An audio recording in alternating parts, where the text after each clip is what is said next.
Hi, hello friends. Welcome to Eagle Media. You are watching Health Watch.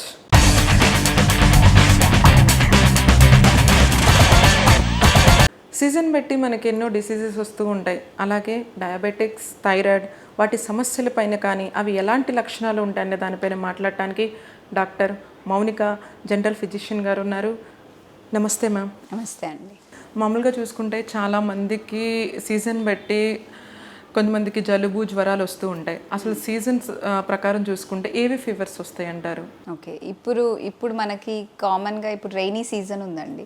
So rainy సీజన్లో water ఎక్కువ స్టాగ్నెంట్గా ఉండడం వల్ల, ఎక్కువ మస్కిటో బ్రీడింగ్ దీనివల్ల మనకు మస్కిటోస్ వల్ల వచ్చే ఫీవర్స్ కామన్గా ఉంటాయి. ఇంకొకటి ఈ మస్కిటోస్తో కామన్గా వచ్చే ఫీవర్స్ ఇప్పుడు dengue fever, okay, so malaria, ఇవి చాలా కామన్ ఉంటాయి. కానీ ఇప్పుడు మన కేసెస్ ఇది కూడా ఒక ఎపిడమిక్ లాగా డెంగ్యూ ఫీవర్ అనేది ఇప్పుడు చాలా ఎక్కువ వస్తున్నాయి. సో దీని సిమ్టమ్స్ అనేవి ఏముంటాయంటే ఎక్కువ వైరల్ ఫీవర్ లాగే డెంగ్యూ ఫీవర్ అంటే, ఓకే. సో ఇది మనకి ఫీవర్ రావడం, బాడీ పెయిన్స్ ఉండడం, నెక్స్ట్ లూజ్ మోషన్స్ అవ్వడం, వామిటింగ్ అవ్వడం, స్టమక్ పెయిన్, ఇవి కామన్ సిమ్టమ్స్. ఒకవేళ ఈ డెంగ్యూ ఫీవర్ చాలా ఎక్కువ వైరస్ లోడ్ ఎక్కువ ఉంది అంటే మనకు ప్లేట్లెట్స్ అనేవి, సో ప్లేట్లెట్స్ అంటే తెల్ల రక్త కణాలు అంటారు. సో అవి డ్రాప్ అవుతూ ఉంటాయి. అవి డ్రాప్ అయితే మనకి ఏంటి కాంప్లికేషన్స్ అంటే బ్లడ్ లాస్ అవుతుంది. సో పేషెంట్కి గమ్ నుంచి బ్లీడ్ అవ్వడం, యూరిన్లో బ్లడ్ పోవడం, మోషన్లో బ్లడ్ వెళ్ళడం, ఇలాంటి సిమ్టమ్స్ వస్తాయి. ఇలాంటి సిమ్టమ్స్ వచ్చినప్పుడు వాళ్ళు ఇమీడియట్గా హాస్పిటల్కి వచ్చేయాలి. సో ఈ సీజన్లో ఎవరికన్నా ఫీవర్ వచ్చింది, ఏమైనా ర్యాష్ వచ్చింది స్కిన్ పైన అంటే ఇమీడియట్గా వాళ్ళు బ్లడ్ టెస్ట్ చేయించుకోవాలి అండ్ ఈ ప్లేట్లెట్ లెవెల్స్ కూడా చూసుకోవాలి. ఒకవేళ డాక్టర్ కొంచెం దూరంలో ఉంటే, వాళ్ళు సుమారు డాక్టర్ కలవలేనంత దూరంలో ఉంటే ఏమైనా టాబ్లెట్స్ ఏమైనా చెప్పగలరు అంటారా? కొంచెం అంటే నార్మల్గా మనం జ్వరం సిమ్టమాటిక్ ట్రీట్మెంట్ అంటారు. సో జ్వరం వస్తే డోలో టాబ్లెట్, పారాసెటమాల్ ఇలాంటివి వేసుకోవడం, ఓకే. చిన్నపిల్లలకు కూడా ఇదే వేయచ్చు అంటారా?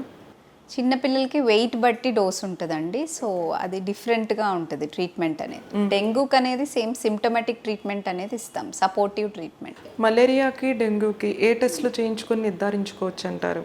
సో డెంగ్యూకి అయితే మనకి బ్లడ్ టెస్టే చేస్తారండి. సో ఆ బ్లడ్లో మనము సిబిపి అంటారు, ఇంకోటి డెంగ్యూ వైరస్ టెస్ట్ అనేది ఒకటి ఉంటుంది. సో ఆ టెస్ట్ చేస్తే మనకి డెంగ్యూ ఉందా లేదా అర్థమవుతుంది. మలేరియాకు కూడా బ్లడ్ టెస్ట్లోనే మలేరియా పాజిటివా, దాంట్లో ఏ టైప్ అన్నది కూడా తెలుస్తుంది. ఇప్పుడు చూసుకుంటే కానీ చాలామందికి హెవీగా ఒళ్ళు ఉంటుంది, కొంతమందికి పిల్లలు పుట్టట్లేదు అన్నా కూడా థైరాయిడే ప్రాబ్లం అంటారు. అసలు థైరాయిడ్ ఎన్ని రకాలు అంటారండి? సో ఇప్పుడు థైరాయిడ్లో మనకు 2 టైప్స్ ఉంటాయి. ఒకటి హైపోథైరాయిడ్ అండ్ ఇంకొకటి హైపర్ థైరాయిడిజం అని, ఓకే. సో హైపోథైరాయిడ్ అంటే వాళ్ళు ఎక్కువ బరువు పెరగడం, ఆకలి ఎక్కువ అవ్వడం, కొంచెం పని చేయగానే బాగా అలసిపోవడం, ఇలాంటి సిమ్టమ్స్తో ప్రజెంట్ అవుతారు.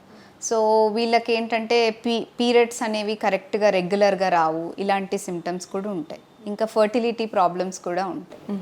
సో అదర్ టైప్ వచ్చేసి హైపర్ థైరాయిడిజం. హైపర్ థైరాయిడిజంలో వీళ్ళకి ఏంటంటే చాలా యాంగ్జైటీ ఉంటుంది.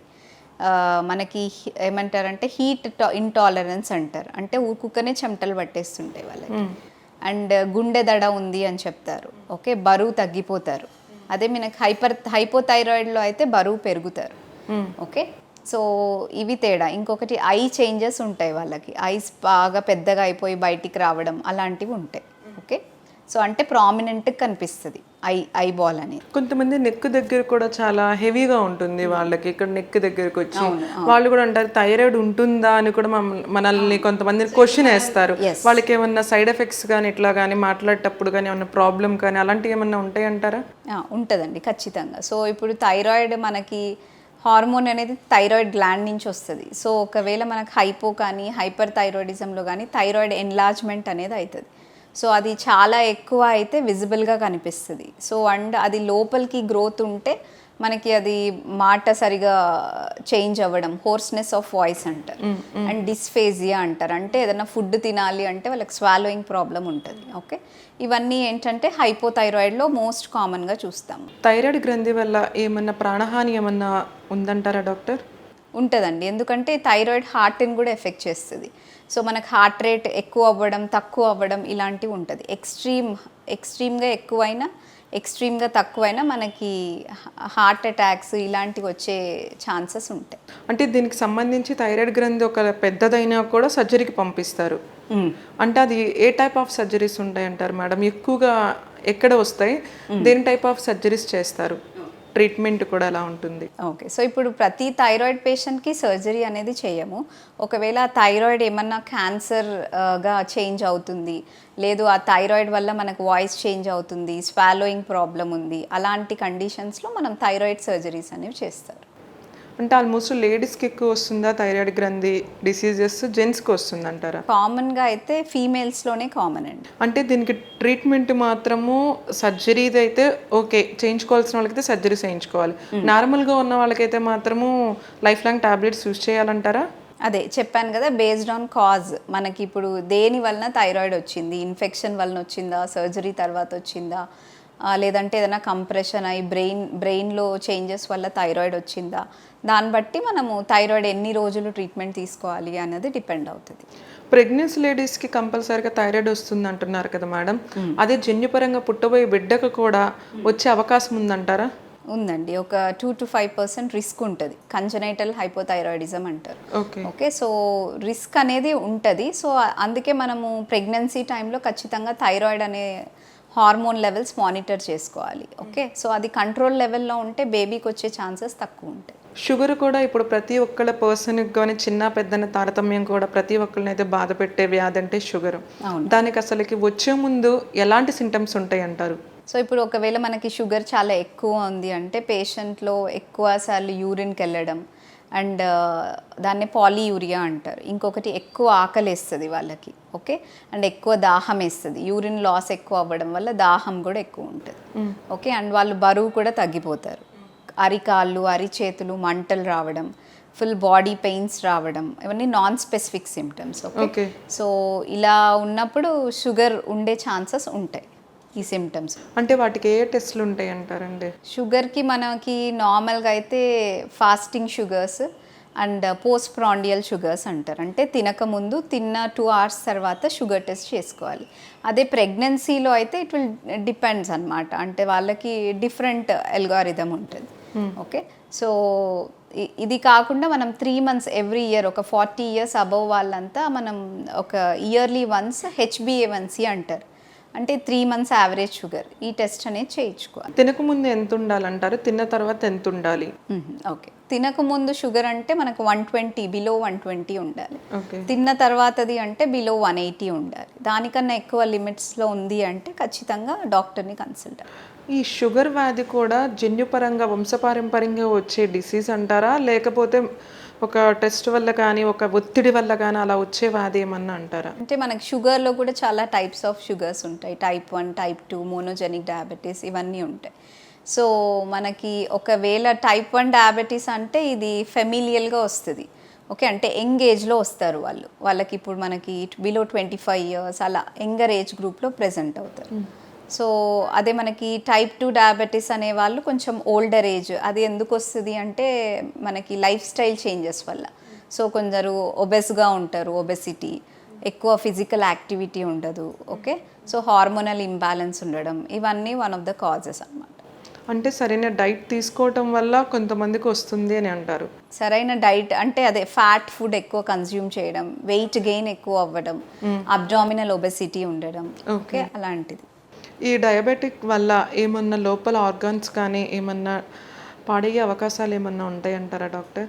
ఉంటుందండి. నార్మల్గా ఇది మనకి డయాబెటీస్ కంట్రోల్ లేదు అంటే హార్ట్ పైన ఎఫెక్ట్ అవ్వడం, కిడ్నీ పైన ఎఫెక్ట్ ఉండడం, నర్వ్స్ పైన ఎఫెక్ట్ ఉండడం కామన్గా ఉంటుంది. అండ్ ఐ చేంజెస్ కూడా కామన్లీ. ఇది కూడా వంశపారంపర్యంగా వచ్చేస్తుంది అంటారు. అంటే ఎఫెక్ట్స్ అనేది మన షుగర్ లెవెల్స్ బట్టి ఆర్గన్స్ని డ్యామేజ్ చేస్తుంది. కొంతమందికి టాబ్లెట్స్ వేసుకున్నా కానీ వాళ్ళకి కంట్రోల్ కాదు, అలాంటప్పుడు ఎలాంటి ట్రీట్మెంట్ ఇస్తారంటారు షుగర్కి? సో ఒకవేళ టాబ్లెట్స్ వేసుకున్న షుగర్ కంట్రోల్ లేదు అంటే నెక్స్ట్ మనం షుగర్లో HbA1c చూసుకుంటాం. దాని టార్గెట్ లెవెల్స్ కన్నా ఎక్కువ ఉంది అంటే ఖచ్చితంగా ఇన్సులిన్ ఇలాంటివి ఇవ్వాల్సి వస్తుంది. ఆ ఇన్సులిన్స్ కూడా ఏమైనా సైడ్ ఎఫెక్ట్స్ కానీ వాళ్ళకి సర్జరీస్ చేసేటప్పుడు కూడా ఒక మీడియం రేంజ్ వచ్చేంత వరకు కూడా ఇన్సులిన్సే ఇస్తూ ఉంటారు.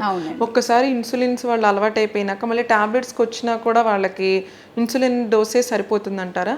టాబ్లెట్స్కి మళ్ళీ అంటే రిటర్న్ బ్యాక్ ఒకవేళ సర్జరీ టైంలో జస్ట్ టెంపరీగా ఇన్సులిన్ ఇచ్చారు అంటే అదేం మళ్ళీ తర్వాత ఖచ్చితంగా వీళ్ళు ఇన్సులిన్ తీసుకోవాలి అనేం కాదు, జస్ట్ అది మనం అప్పుడు షుగర్ లెవెల్స్ మెయింటెనెన్స్ కోసం ఇస్తారు. ఒకవేళ ప్రెగ్నెన్సీగా ఉన్న తల్లికి షుగర్ వస్తే పుట్టబోయే బిడ్డకు కూడా షుగర్ వచ్చే అవకాశం ఉందా? సో ఒక 5% రిస్క్ ఉంటుంది బేబీకి వచ్చే ఛాన్సెస్. ఓకే. లేదు అన్న ఒకవేళ ఎర్లీ ఏజ్లో బేబీకి షుగర్ లేదు అన్న తర్వాత ఒక యంగర్ ఏజ్ గ్రూప్లో వాళ్ళకి వచ్చే రిస్క్ ఉంటుంది. ఓకే. ఇప్పుడు చిన్నపిల్లలకు కూడా షుగర్ వ్యాధి పుట్టిన తరువాత కూడా ఒక 1 ఇయర్కో 6 మంత్స్కో షుగర్ అటాక్ అయిందని వస్తుంది, చాలా మంది దగ్గర మనం వింటున్నాం.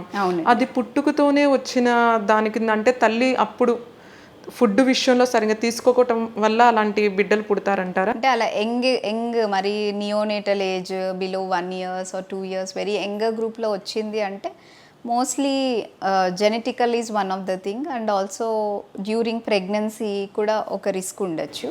సో బేబీ పుట్టినప్పుడు వెయిట్ కానీ ఎక్కువ ఉన్నారు, ఓకే, మ్యాక్రోసెఫాలీ అండ్ వెయిట్ గెయిన్ చాలా ఎక్కువ ఉంది పుట్టిన బేబీది అంటే వాళ్ళకి రిస్క్ అనేది ఉంటుంది. అంటే వాళ్ళకి ఎలాంటి ట్రీట్మెంట్ ఇస్తారు బేబీస్కి అయితే, షుగర్ ఉన్న వాళ్ళ బేబీస్కి అయితే? షుగర్ ఉంది చిన్నపిల్లలకి అంటే మనం ఇన్సులిన్ ఇవ్వాల్సి వస్తుంది.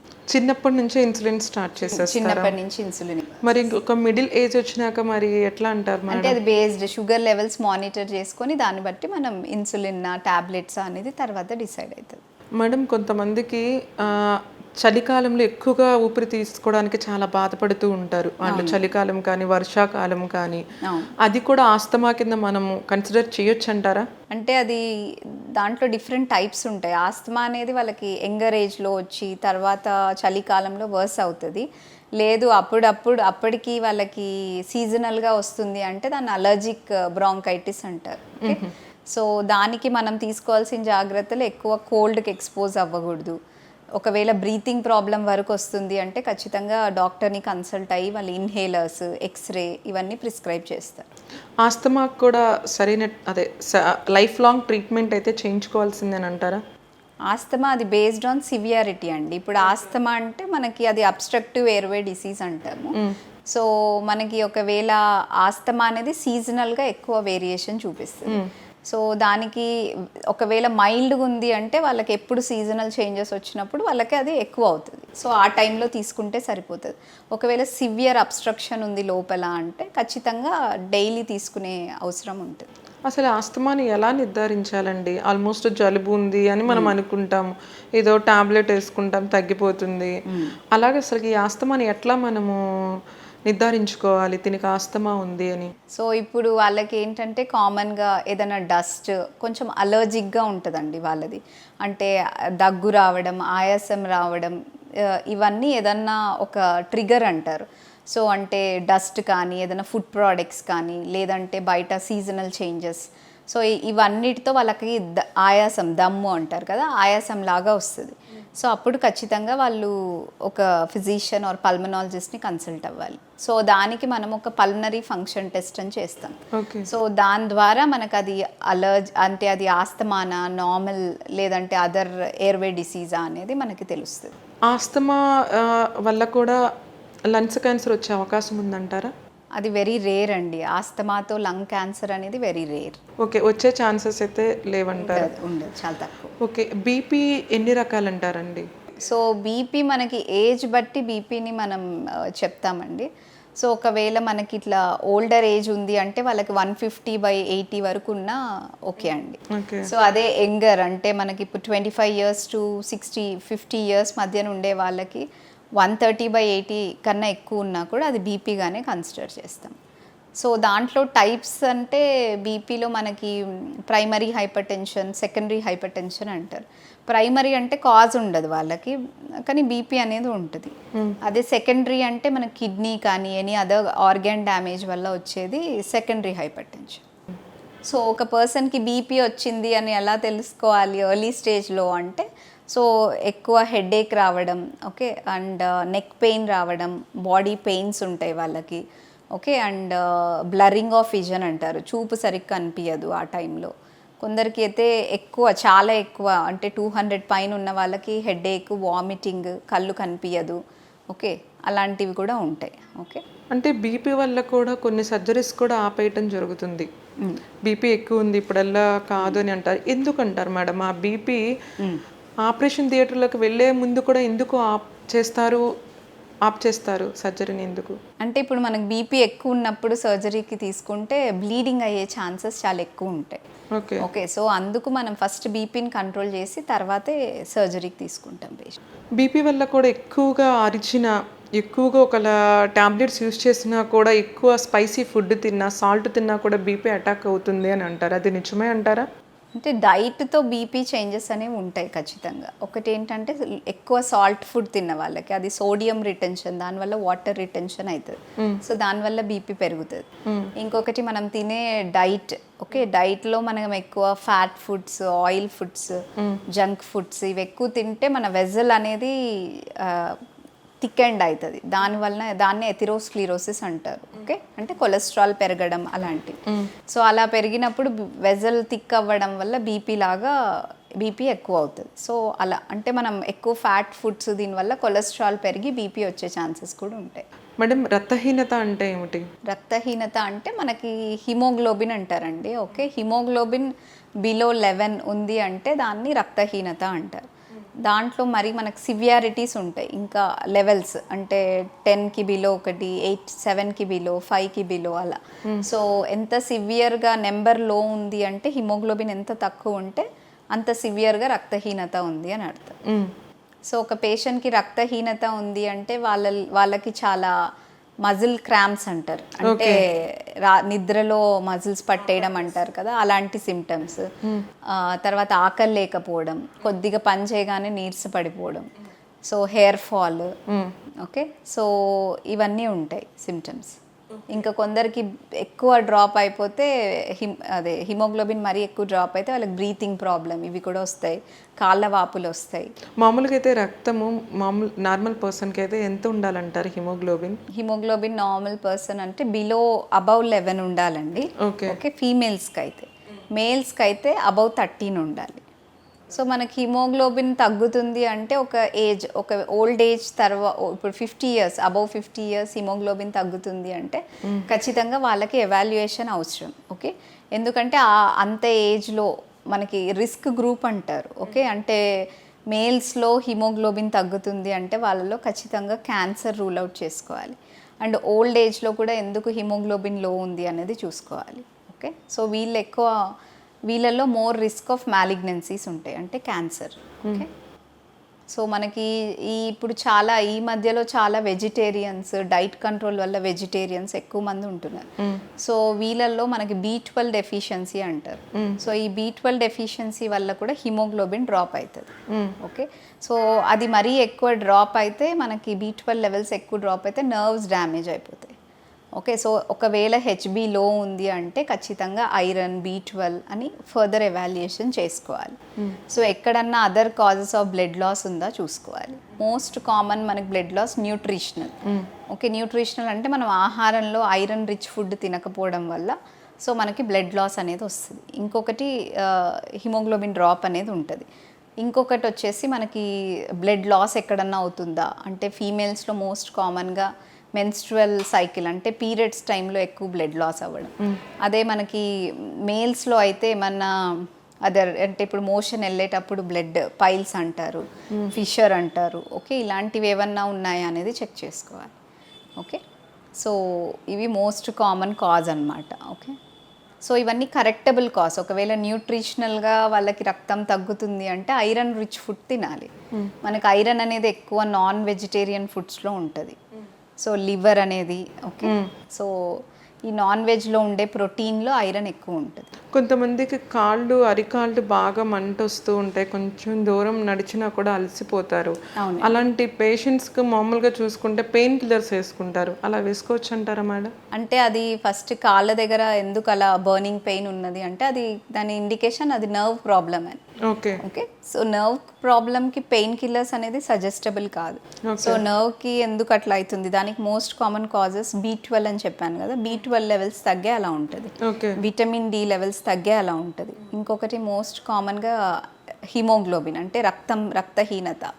దాని వలన కూడా అలా ఉంటుంది. కొందరు ఆల్కహాల్ తాగే వాళ్ళకు కూడా అలా నర్వ్ ప్రాబ్లం వస్తుంది. ఓకే. అండ్ మోస్ట్ కామన్లీ మన ఇండియాలో డయాబెటీస్ వాళ్ళకి ఇది ఉంటుంది. ఓకే. మేడం అసలు 24 గంటల కడుపుల నొప్పి అంటే ఏమిటి మేడం? చాలా మందికి వస్తూ ఉంటుంది. సడన్గా వచ్చేస్తుంది 24 గంటల కడుపుల నొప్పి అని చెప్పి పెయిన్ అవుతారు. అప్పుడప్పుడు ఆపరేషన్ థియేటర్ తీసుకెళ్ళి కంపల్సరీగా ఆపరేషన్ చేయాల్సిందే లేదా ప్రాణానికి చాలా ముప్పు అని అంటారు. అసలు 24 గంటల కడుపుల నొప్పి ఎందుకు వస్తుంది? కారణాలు ఏంటంటారు? సో కడుపు నొప్పికి చాలా కారణాలు ఉంటాయి. సో మనకి అక్కడ చాలా ఇప్పుడు liver, gall bladder and spleen ఉంటుంది. తర్వాత మనకి పేగులు అవన్నీ అక్కడే ఉంటాయి. సో అండ్ యూరిన్ వెళ్ళే అది కూడా ఉంటుంది, మనకి బ్లాడర్ అంటారు. సో ఈ ఆర్గన్స్లో ఏ ప్రాబ్లం వచ్చినా మనకు స్టమక్ పెయిన్ వస్తుంది.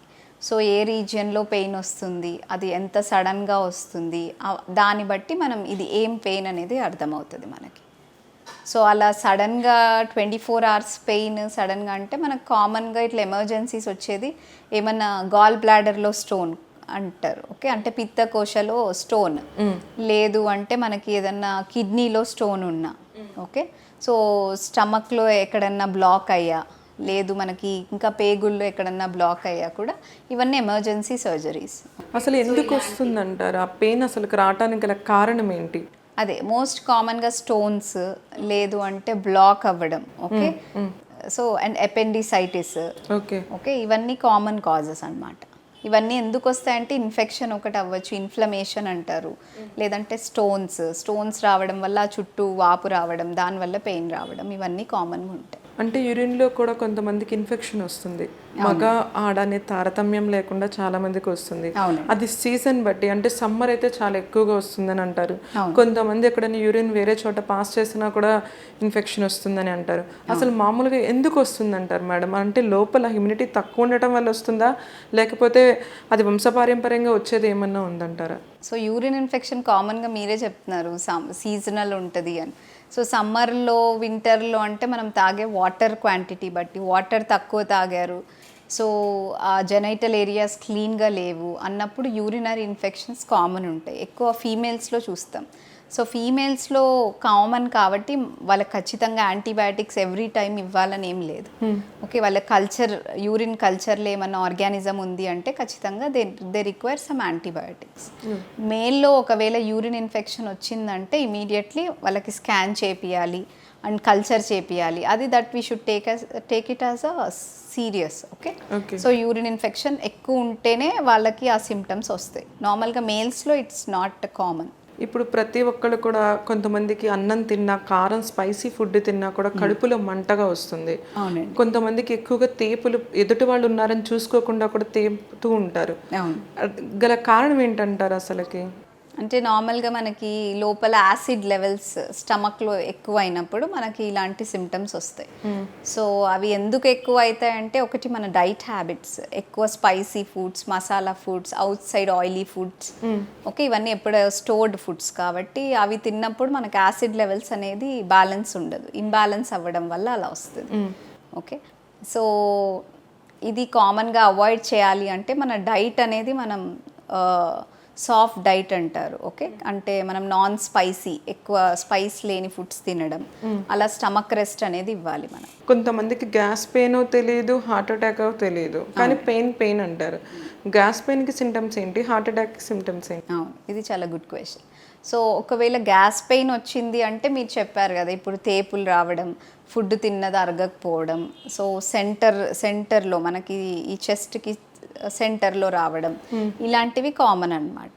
సో అదే అలా ఏం లేకుండా ఒక particular left side of the body, అంటే చెస్ట్లో లెఫ్ట్ సైడ్ రావడం, సో అది లెఫ్ట్ హ్యాండ్కి అంతా రేడియేట్ అవ్వడం, పెయిన్ చాలా బరువుగా ఎవరో మన పైన వచ్చి నిల్చున్నట్టు ఉండడం, సో ఇవి టిపికల్ ఆఫ్ కార్డియాక్ పెయిన్స్. ఇలా ఏమన్నా ఉంది అంటే ఖచ్చితంగా వెంటనే హాస్పిటల్కి వచ్చేయాలి. ఓకే, సో అదే డయాబెటీస్ అంటారు. వీళ్ళలో ఏంటంటే స్పెసిఫిక్గా చెస్ట్ పెయిన్ అనేది రాదు, సో వాళ్ళకి గ్యాస్ట్రిక్ పెయిన్ లాగే వస్తుంది. సో ఎనీ డయాబెటిక్ సడన్గా ఇలా ఏమీ బర్పింగ్, తేపులు లేకుండా, ఓకే, జస్ట్ చెస్ట్ పెయిన్ వచ్చింది, చాలా స్పెసిఫిక్ పెయిన్ ఉండదు వాళ్ళకి, గ్యాస్ పెయిన్ లాగే ఉంటుంది. So any diabetic gas pain లాగా ఉంది అన్నా కూడా వాళ్ళకి కార్డియాక్ ఎవాల్యుయేషన్ అనేది చేయాలి ఖచ్చితంగా. టీబీ అంటే ఏంటి మేడం, ఎవరికి వస్తుంది? సో టీబీ అంటే మనం ట్యూబర్క్యులోసిస్ అండి, ఇది ఒక బ్యాక్టీరియల్ ఇన్ఫెక్షన్. ఇది ఎవరికి వస్తుంది అంటే నార్మల్గా ఇమ్యూనో కాంప్రమైజ్డ్ అంటారు, అంటే ఇమ్యూనిటీ లేని వాళ్ళకి వస్తుంది. ఆరెల్స్ లేదంటే వాళ్ళ ఇంట్లో ఎవరైనా టీబీ ఎఫెక్ట్ అయిన పర్సన్ ఉన్నారు, వాళ్ళకి ఎక్స్పోజ్ అయినా వచ్చే ఛాన్సెస్ ఉంటాయి. ఓకే, సో వీళ్ళలో ఎక్కువ మనం టీబీ చూస్తాం. ఇంకా కామన్గా అంటే ఎవరైనా క్యాన్సర్ మెడికేషన్ తీసుకుంటున్నారు, లేదు వాళ్ళకి ఏమన్నా హెచ్ఐవి అంటారు, సో అలాంటివి ఏమన్నా ఉన్నాయి. సో ఇంకా స్టిరాయిడ్స్ వాడే వాళ్ళల్లో, ఓకే, సో ఇలాంటి వాళ్ళల్లో టీబీ వచ్చే ఛాన్సెస్ చాలా ఎక్కువ ఉంటాయి. లంగ్స్లో ఏమైనా ఇన్ఫెక్షన్ వస్తే ఎలాంటి ట్రీట్మెంట్ తీసుకోవాలంటారు మేడం? ఓకే, సో లంగ్స్లో ఇన్ఫెక్షన్ వస్తే ట్రీట్మెంట్ అనేది మనం బేస్డ్ ఏం ఇన్ఫెక్షన్ అది, సో దాన్ని బట్టి మనకు ట్రీట్మెంట్ వేరీ అవుతుంది. ఫస్ట్ లంగ్లో ఇన్ఫెక్షన్ వస్తే వాళ్ళు ప్రెజెంట్ అయ్యే సిమ్టమ్స్ ఫీవర్ ఉంటుంది, సో కాఫ్ ఉంటుంది, కాఫ్ తర్వాత కొందరికి డ్రై కాఫ్ ఉంటుంది, సో కొందరికి ఏంటంటే తెమడ పడుతుంది అంటారు. సో ఆ తెమడ ఏ రంగు పడ్డది దాన్ని బట్టి కూడా మనం ఇది ఎంత సివియర్ ఇన్ఫెక్షన్ అనేది అర్థమవుతుంది. కొందరికి ఏంటంటే ఇంకా ఎక్కువ లంగ్స్ డ్యామేజ్ అయితే బ్రీతింగ్ ప్రాబ్లం వస్తుంది. ఓకే, సో న్యూమోనియా అంటారు. సో లంగ్స్ వరకు. సో నార్మల్గా మనకి 2 టైప్స్ ఆఫ్ ఇన్ఫెక్షన్స్ ఉంటాయి. ఒకటి upper respiratory tract, next lower respiratory tract. Upper respiratory tract అంటే మనకు కామన్గా క్లైమేట్ చేంజ్ అయినా వాటర్ చేంజ్ అయినా వచ్చేది, కామన్ కోల్డ్ కానీ లేదంటే థ్రోట్ పెయిన్ అంటారు కదా, సో అది. అదే మనకి ఇంకా కిందికి వెళ్ళింది, లంగ్స్ వరకు ఇన్ఫెక్షన్ వెళ్ళింది అంటే న్యూమోనియాలా ప్రజెంట్ అవుతారు. సో న్యూమోనియా సిమ్టమ్స్ అనేవాళ్ళు fever, cough, breathing problem, so వీటితో ప్రజెంట్ అవుతారు. ఓకే, అండ్ గాలి తీసుకున్నప్పుడు చెస్ట్లో పెయిన్ రావడం, ఇవి టిపికల్ న్యూమోనియా సిమ్టమ్స్. లివర్కి సంబంధించిన వ్యాధులు ఎలా ఉంటాయి మేడం, వాటికి ట్రీట్మెంట్ ఎలా ఉంటుంది? సో లివర్లో మనకి ఇన్ఫెక్షస్, నాన్ ఇన్ఫెక్షస్ అని ఉంటాయండి. సో ఇన్ఫెక్షస్కి వచ్చేసరికి మనకి hepatitis is the most common infection that is affecting liver. So లేదు ఇంకా అదర్ అంటే యాప్సిస్ అంటారు. ఓకే, సో అది కూడా కామన్గా మనం ఆల్కహాలిక్స్లో చూస్తాం. ఓకే, సో హెపటైటిస్లో కూడా మనకి చాలా రకాలు ఉంటాయి. సో అక్యూట్ ఉంటాయి, క్రానిక్ ఉంటాయి. సో అక్యూట్గా అంటే వాళ్ళు ఎట్లా ప్రజెంట్ అవుతారు అంటే జ్వరం ఉంటుంది, జాండీస్ వస్తుంది వాళ్ళకి. ఓకే, సో తిన్న ఫుడ్ అరగదు. ఓకే, అది ఇండైజెషన్ ప్రాబ్లం ఉంటుంది, మోషన్ తెల్లగా రావడం, యూరిన్ ఎల్లోగా రావడం, ఇవన్నీ లివర్ ఎఫెక్ట్ అయితే వచ్చే సిమ్టమ్స్. ఓకే, సో ఇవి ఉన్నాయి అంటే ఖచ్చితంగా మనం లివర్ టెస్ట్లు ఇవన్నీ చేయించాలి, కడుపుకి స్కాన్ చేయించాలి. ఇంకా క్రానిక్ ఇన్ఫెక్షన్స్ వచ్చేసరికి హెపటైటిస్ బి, హెపటైటిస్ సి అంటారు. ఓకే, సో ఇది నార్మల్గా కామన్గా వచ్చేది ఎవరన్నా ఎక్కువ డ్రగ్ అబ్యూజ్ అంటారు, అంటే ఇంజెక్షన్స్ తీసుకునే వాళ్ళు, ఎప్పుడైనా previous history of blood transfusions అలాంటివి ఉన్న వాళ్ళల్లో ఎక్కువ కామన్గా చూస్తాం. ఇప్పుడు ఉండే దాంట్లో ఎక్కువ డ్రగ్ అబ్యూజెస్, అంటే ఇంజెక్షన్స్ ఎక్కువ. ఒకరి హెపటైటిస్ పాజిటివ్ ఉన్న వాళ్ళు ఇంజెక్షన్ తీసుకుంటే వాళ్ళల్లో కూడా పాజిటివ్ వచ్చే ఛాన్స్ ఉంటుంది. అసలు హెచ్ఐవి ఎందుకు వస్తుందంటారు మేడం? కొంతమంది ఓన్లీ సెక్స్ చేస్తేనే, వేరే వాళ్ళతో చేస్తేనే వస్తుందని అంటారు. అసలు మామూలుగా హెచ్ఐవి అది కాకుండా ఇంకా వేరేగా వచ్చే అవకాశం ఏమన్నా ఉందంటారా? హెచ్ఐవికి కూడా తగ్గ మందులు ఏమన్నా ఇప్పుడు వచ్చినాయి అంటారా? ఖచ్చితంగా అండి. హెచ్ఐవి అనేది ఇప్పుడు ఎర్లీగా డిటెక్ట్ చేస్తే it was treatable. Okay, so దానికి క్యూర్ లేదు అనేటట్టు లేదు. ఇప్పుడు చాలా గ్రూప్ ఆఫ్ మెడిసిన్స్ కూడా మనకి అవైలబుల్లో ఉన్నాయి. Okay, so HIV sexual transmission is one of the most common thing. So other ways of transmission కూడా మనకు ఉన్నాయి. ఒకటి ఏంటంటే ఒక హెచ్ఐవి పాజిటివ్ వచ్చిన వాళ్ళ ఐవి సిరింజ్ ఉంటుంది కదా, సో అదే సేమ్ సిరింజ్ ఎవరైనా తెలియక వాడడం వల్ల వస్తుంది. సో వాళ్ళు హెచ్ఐవి పాజిటివ్ ఉన్న వాళ్ళ బ్లడ్ ట్రాన్స్ఫ్యూషన్స్ వల్ల వస్తుంది. ఓకే, సో అలా అంటే ఏదన్నా మనకి బ్లడ్లో కానీ మన ఫ్లూయిడ్స్, బాడీ ఫ్లూయిడ్స్లో మిక్స్ అయినప్పుడే హెచ్ఐవి వచ్చే ఛాన్స్ ఉంటుంది. అంతేగాని ముట్టుకుంటే హెచ్ఐవి రావడం అలాంటిది ఏమి ఉండదు. ఒకవేళ హెచ్ఐవి ఉన్న ప్రెగ్నెంట్తో ఉన్న ఒక లేడీ ప్రెగ్నెంట్తో ఉంటే మళ్ళీ బిడ్డకు కూడా హెచ్ఐవి వచ్చే అవకాశం ఉంటుందండి, రిస్క్ అనేది ఉంటుంది. ఓకే, సో మనం అందుకే ప్రెగ్నెన్సీ పీరియడ్లో కూడా మెడికేషన్స్ అనేది ఇస్తాం ఆ వైరల్ లోడ్ తగ్గడానికి. సో ఆ వైరల్ లోడ్ బట్టి మనకి బేబీకి వచ్చే రిస్క్ అనేది ఉంటుంది. సో వైరల్ లోడ్ తక్కువ ఉంది అంటే రిస్క్ చాలా తక్కువ ఉంది. వీళ్ళు కూడా లైఫ్ లాంగ్ ఇలా మెడిసిన్స్ యూజ్ చేస్తూనే ఉండాలంటారా హెచ్ఐవి ఉన్న పేషెంట్స్? అది ఖచ్చితంగా వాడాలండి. సో వాళ్ళు frequently yearly once CD4 count అంటారు, సో అది చెక్ చేసుకుంటూ ఉండాలి. హెచ్ఐవి వైరల్ లోడ్ DNA అంటారు. ఓకే, సో అంటే హెచ్ఐవి వైరస్ యొక్క ఎంత ఉంది వైరల్ లోడ్ అనేది ఎవ్రీ ఇయర్ చెక్ చేసుకోవాలి. సో దాన్ని బట్టి ఒకవేళ మనం కంట్రోల్లో ఉందా లేదంటే ఇంకా ఫర్దర్ మెడికేషన్స్ చేంజ్ చేయాలా అన్నది మనం డిసైడ్ చేసుకోవాలి. అసలు మొత్తానికి చూసుకుంటే హ్యూమన్ బాడీలో ఎన్ని టైప్స్ ఆఫ్ బ్లడ్ గ్రూప్స్ ఉంటాయి మేడం? చాలామంది చెప్తారు ఈ బ్లడ్ దొరకలేదు, ఈ డోనర్కి ఒకళ్ళ కిడ్నీ ట్రాన్స్ప్లాంట్ చేద్దామన్నా కూడా ఈ బ్లడ్ దొరకలేదు అనేది ఉంటుంది. చాలా చోట్ల మనం విన్నాం బాంబే బ్లడ్ అని. అసలు ఏంటి ఆ నేమ్స్ ఏంటి? ఏ బ్లడ్ని అంటే సో ఏ ప్లేస్ని వీటిని దాంట్లో యాడ్ చేస్తే ఏమవ్వదు అలా ఉంటుంది కదా, దాని గురించి మాకు కొంచెం వివరించండి మ్యామ్. అంటే మనకు నార్మల్ జనరల్గా అయితే 4 బ్లడ్ గ్రూప్స్ ఉంటాయండి. O1, A, B and AB positive, AB. So దీంట్లో పాజిటివ్ నెగటివ్ అని కూడా ఉంటాయి. ఓకే, సో ఈ బ్లడ్ గ్రూప్స్లో మనం ఎవరిది ఇవ్వచ్చు ఎవరిది ఇవ్వకపోవచ్చు అనేది అంటే మనకి ఎక్కువ ఈ పాజిటివ్ గ్రూప్స్ అంటే ఇప్పుడు O నెగటివ్ గ్రూప్ అనేది వెరీ కామన్ అనమాట. ఓకే, సో ఆయన యూనివర్సల్ డోనార్ అంటారు. సో అతను O గ్రూప్ ఎవరికన్నా ఇవ్వచ్చు. ఓకే, సో అలా AB అనేవాళ్ళు యూనివర్సల్ యాక్సెప్టర్స్ అంటే వాళ్ళకి ఏ గ్రూప్ అయినా ఇవ్వచ్చు. మిగతా వాళ్ళకి మనం క్రాస్ మ్యాచింగ్ అనేది చేసి దాన్ని బట్టి ఇస్తామన్నమాట బ్లడ్ ట్రాన్స్ఫ్యూషన్. అదే కొంతమందికి ఇస్తే కూడా చనిపోతారు అలా బ్లడ్ ఎక్కించిన అని కూడా కొంతమందికి అయితే అపోహ ఉంటుంది. అవును, అది ఒకప్పుడు అండి. ఇప్పుడు ఖచ్చితంగా మనం ఏ బ్లడ్ ట్రాన్స్ఫ్యూషన్ చేయాలన్నా క్రాస్ మ్యాచింగ్ అనేది చేస్తాం. ఓకే, సో ఖచ్చితంగా మనం అది ఒక ఏమంటారు మైక్రోస్కోప్ కింద ఇలా పెట్టి చూస్తాం మనకు. సో కరెక్ట్గా తెలిసిపోతుంది ఆ క్రాస్ మ్యాచింగ్లో ఈ బ్లడ్ ఇస్తే పడుతుందా పడదా అనేది తెలుస్తుంది. బ్లడ్ ఇచ్చేవాళ్ళు ఏ టైప్ ఆఫ్ వాళ్ళైతే వీళ్ళైతే బ్లడ్ ఇవ్వవద్దు వేరే వాళ్ళకి అనేవాళ్ళు ఎవరన్నా ఉన్నారంటారా వ్యక్తులు? అంటే ఇలాంటి క్రానిక్ ఇన్ఫెక్షన్స్ ఏమన్నా, ఓకే, అంటే హిమోగ్లోబిన్ తక్కువ ఉన్న వాళ్ళు ఇవ్వరు, బాడీ వెయిట్ తక్కువ ఉండే వాళ్ళు నాట్ ఫిట్ ఫర్ డొనేషన్. తర్వాత ఈ క్రానిక్ HIV కానీ హెపటైటిస్ కానీ ఇలాంటి ఇన్ఫెక్షన్ ఉన్న వాళ్ళు ఇవ్వకూడదు. ఎదుటి వారికి బ్లడ్ ఎన్నిసార్లు ఇవ్వచ్చు అంటారు ఒక పర్సన్? సో అది చెప్పాను కదా, బాడీ వెయిట్ బట్టి మన ఇన్ఫెక్షన్స్ బట్టి దాన్ని బట్టి మనం డిసైడ్ చేస్తాం. సో ఇలా స్పెసిఫిక్గా ఇన్ని టైమ్స్ అని అయితే ఏమి ఉండదు. సో మన బాడీ వెయిట్ మన హిమోగ్లోబిన్ లెవెల్స్ దాన్ని బట్టి మనం ఎన్నిసార్లు ఇవ్వచ్చు అనేది డిపెండ్. మీ దగ్గరికి ఒక పర్సన్కి యూరిన్లో మంట వస్తుంది కానీ కిడ్నీలో స్టోన్స్ ఒకళ్ళు ఉన్నాయని కానీ వాళ్ళకి కిడ్నీస్ ప్రాబ్లం ఉందని కానీ వాళ్ళకి ఏం తెలీదు, కానీ ఒక ఫిజిషియన్, మీరు ఒక డాక్టర్ ఫిజిషియన్గా ఉన్నప్పుడు ఒక పేషెంట్ వస్తే ఇది కిడ్నీ ప్రాబ్లం అని మీరు ఎలా గుర్తిస్తారు? సో ఒక పేషెంట్ ఒక పర్సన్ వచ్చారు మీ దగ్గరికి, కిడ్నీ సిమ్టమ్స్ ఏముంటాయి అంటే నార్మల్గా వాళ్ళకి యూరిన్ సరిగా రాదు.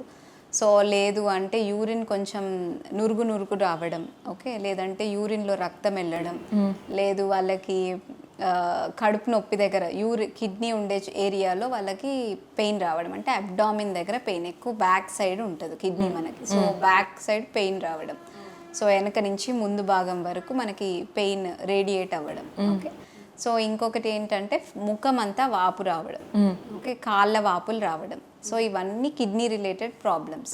సో మనకి కిడ్నీ ప్రాబ్లమ్స్లో కూడా మెడికలీ ట్రీటెడ్ అనేవి మనకు మామూలుగా ప్రీ రీనల్ కాజెస్ అంటారు. అంటే ఏదన్నా బ్లడ్ లాస్ అవ్వడం వల్ల, లేదంటే ఏదన్నా లూజ్ మోషన్, వామిటింగ్ దీనివల్ల అవ్వడం వల్ల అయితే ఇవన్నీ రివర్సబుల్ కాజెస్ అనమాట. సో వీళ్ళకి మనం ఫ్లూయిడ్ మేనేజ్మెంట్ ఇలాంటి కరెక్షన్తో మనం కిడ్నీ ప్రాబ్లం అనేది ఇంప్రూవ్ చేయొచ్చు. సో అదే రీనల్, పోస్ట్ రీనల్ అంటే దీంట్లో అదర్ కాజెస్ కూడా ఉంటాయి కిడ్నీకి. ఓకే, సో కిడ్నీయే ఎఫెక్ట్ అయ్యా లేదంటే పోస్ట్ రీనల్ అంటే ఏదన్నా స్టోన్ వల్ల కానీ స్ట్రిక్చర్ యూరిథ్రా అంటారు, ఇలాంటి కాజెస్ వల్ల అయితే ఖచ్చితంగా వాళ్ళు ఒక నెఫ్రాలజిస్ట్ ఆర్ యూరాలజిస్ట్ని కన్సల్ట్ అవ్వాలి. అది ఒక పేషెంట్కి ఎలా తెలుస్తుంది అంటే ఖచ్చితంగా వాళ్ళకి అబ్డామినల్ స్కాన్ అనేది చేయించుకోవాలి. మేడం అసలు మామూలుగా కొంతమందికి తలనొప్పి అని వస్తారు, వాళ్ళని బ్రెయిన్ స్ట్రోక్గా మీరు ఎట్లా నిర్ధారిస్తారు? ఇప్పుడు ఒక పేషెంట్కి బ్రెయిన్ స్ట్రోక్ వచ్చింది అంటే వాళ్ళకి వీక్నెస్ అంటారండి. ఓకే, అంటే చెయ్యి, కాలు ఇవి కదల్చలేకపోవడం, ఫేస్లో ఏదో ఒక భాగం సొట్టగా వెళ్ళడం అంటే ఫేషియల్ నర్వ్ పాల్సీ అంటారు, లేదంటే ఐలిడ్స్ డ్రూప్ అవ్వడం. ఓకే, సో లేదు కొందరికి బ్రెయిన్ స్టెమ్ స్ట్రోక్ అంటారు, వాళ్ళు ఎక్కువ మింగలేరు. ఓకే, ఏదైనా ఫుడ్ ఇచ్చినప్పుడు ఏదైనా సడన్గా వచ్చింది అంటే ఖచ్చితంగా బ్రెయిన్లో ఎక్కడైనా ఈ వీక్నెస్ అంటే నరాల వీక్నెస్ ఎక్కడన్నా సడన్గా వచ్చింది అంటే ఖచ్చితంగా బ్రెయిన్లో ఎక్కడన్నా బ్లడ్ క్లాట్ అయిందా అనేది చెక్ చేసుకోవాలి. ఓకే, సో స్ట్రోక్లో కూడా చాలా టైప్స్ ఉంటాయండి. ఒకటి ఏంటంటే బ్లడ్ క్లాట్ అవ్వడం వల్ల వస్తుంది, బ్లడ్ లీక్ అవ్వడం వల్ల వస్తుంది.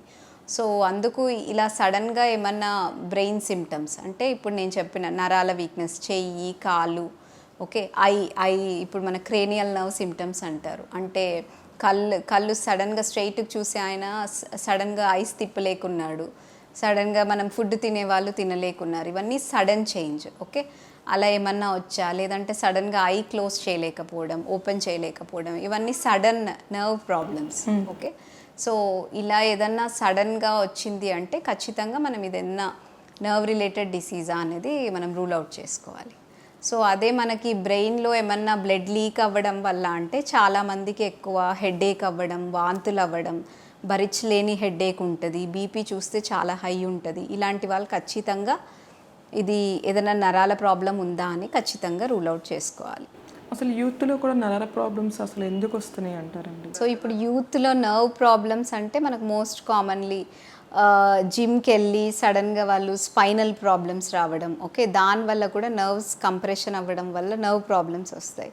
అండ్ అదర్ హ్యాబిట్స్ వల్ల అంటే మనకి ఆల్కహాల్ ఎక్కువ తీసుకోవడం వల్ల మనకి B12 డెఫిషియన్సీస్ రావడం వల్ల నర్వ్స్ ఎఫెక్ట్ అవ్వడం, వాళ్ళు ఎక్కువ ఒకవైపు నడవకుండా ఇలా తూలడం, లేదు సడన్గా మనకి హైపోకెలిమిక్ పీరియాడిక్ పారాలిసిస్ అంటారు. అంటే వీళ్ళల్లో పొటాషియం అనే లెవెల్స్ తగ్గిపోవడం వల్ల సడన్గా కాళ్ళల్లో శక్తి లేకుండా ఉండడం, ఇలాంటివి ఉంటాయి అన్నమాట. Thank you ma'am. చాలా వరకు కొంతమందికి తెలియని విషయాలు కూడా చెప్పినందుకు చాలా thank you doctor. Okay, thanks. Like and subscribe Eagle Media Works.